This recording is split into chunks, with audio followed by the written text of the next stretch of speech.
Hoje vamos tocar em um assunto cujo poucos falam, mas que é uma diversidade que vai nos atingir de modo significativo logo, caso não tomarmos providências cabíveis. O assunto é a poluição do ar, suas causas, seus efeitos e as intervenções que podemos fazer mediante este problema.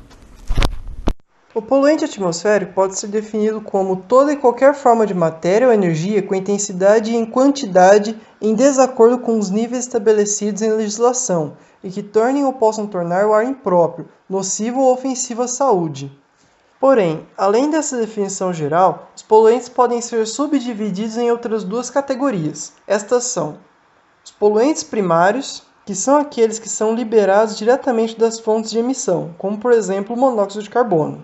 E também os poluentes secundários, que são aqueles formados na atmosfera através da reação química entre poluentes primários e componentes naturais da atmosfera, como por exemplo o peróxido de hidrogênio, o ácido nítrico e os sulfatos.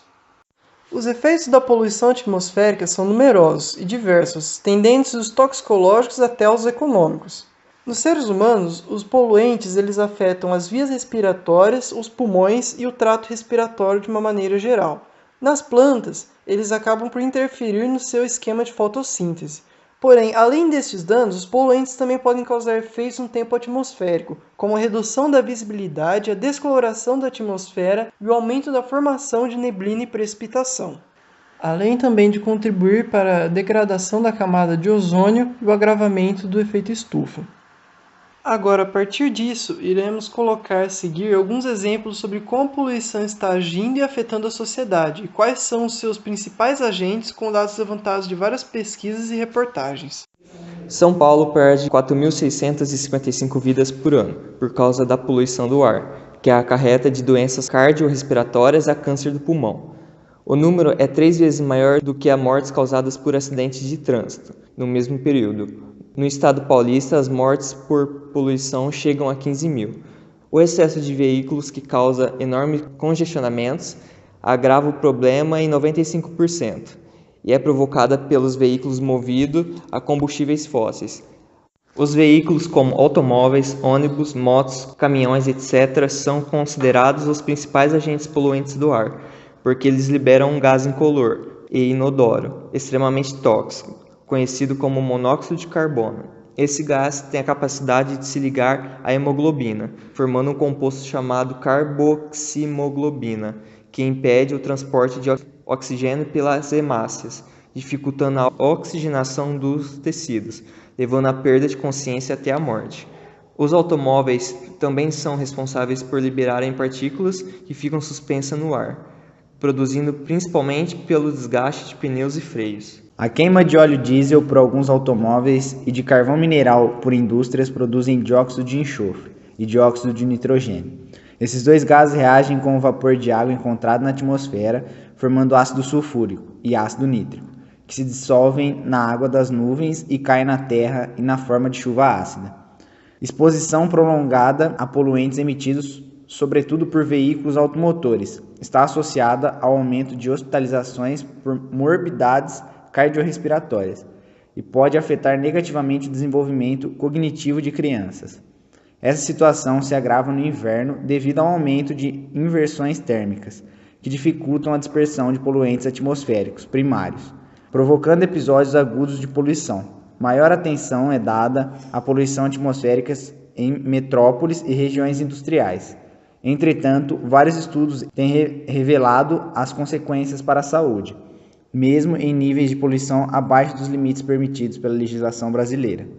Entre pacientes com diagnóstico de asma e rinite alérgica, de 70% a 85% possuem algum tipo de sensibilização a aeroalérgenos, o que os torna mais propensos a desenvolverem eczema atópico.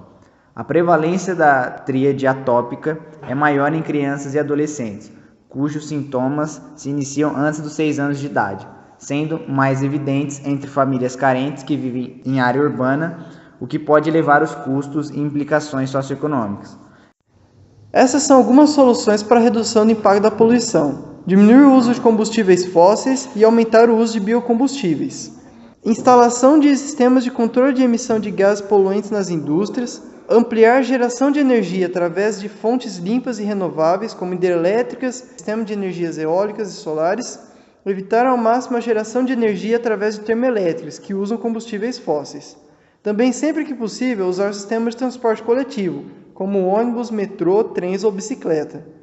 Colaborar para o sistema de coleta seletiva de lixo e de reciclagem, usar ao máximo a iluminação natural dentro dos ambientes domésticos, não desmatar florestas, também o uso de técnicas limpas e avançadas na agricultura para evitar a emissão de carbono. E por último, a construção de prédios com implantação de sistemas que visem economizar energia, ou seja, o uso de energia solar para o aquecimento da água e refrigeração. Reduzir a poluição é hoje uma das principais preocupações da maioria dos países do mundo. Porém, não obstante a vasta legislação que tem sido publicada visando essa redução, a tarefa não é fácil, pois exige uma ação internacional concertada. Recorde-se que a poluição não conhece fronteiras. Além de enormes investimentos e a intervenção ativa de todos os cidadãos e das empresas em particular. É evidente que não se pode fechar fábricas e mandar para os automóveis e os aviões. Por isso, a diminuição da poluição tem que passar por um conjunto muito vasto de medidas, de que se dão a seguir alguns exemplos. A instalação nas fábricas de dispositivos catalisadores que retenham os gases, podendo estes ser até reutilizados como fontes energéticas, de acordo com o princípio de que deve pagar quem polui. A utilização de tecnologias alternativas, ou seja, de tecnologias diferentes que reduzam o consumo de energia, tornem a indústria menos poluidora, com o uso de tecnologias limpas e valorizem os resíduos. A aplicação de catalisadores em todos os automóveis novos, de modo a diminuir o máximo de emissão de fumos e gases e a redução da quantidade de chumbo e enxofre nos combustíveis, gasolina e gasóleo.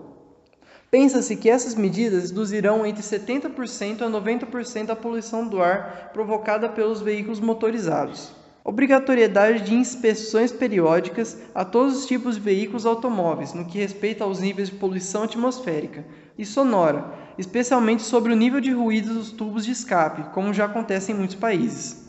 E também a substituição de alguns produtos químicos industriais perigosos, como por exemplo os que têm levado à destruição da camada de ozônio.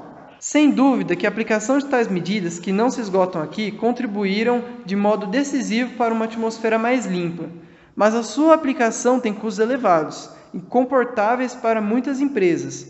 Por exemplo, a substituição das tecnologias tradicionais por tecnologias alternativas dito limpas nas unidades fabris exige profundas alterações na estrutura dessas unidades e, por consequência, elevadíssimos investimentos só ao alcance das grandes empresas.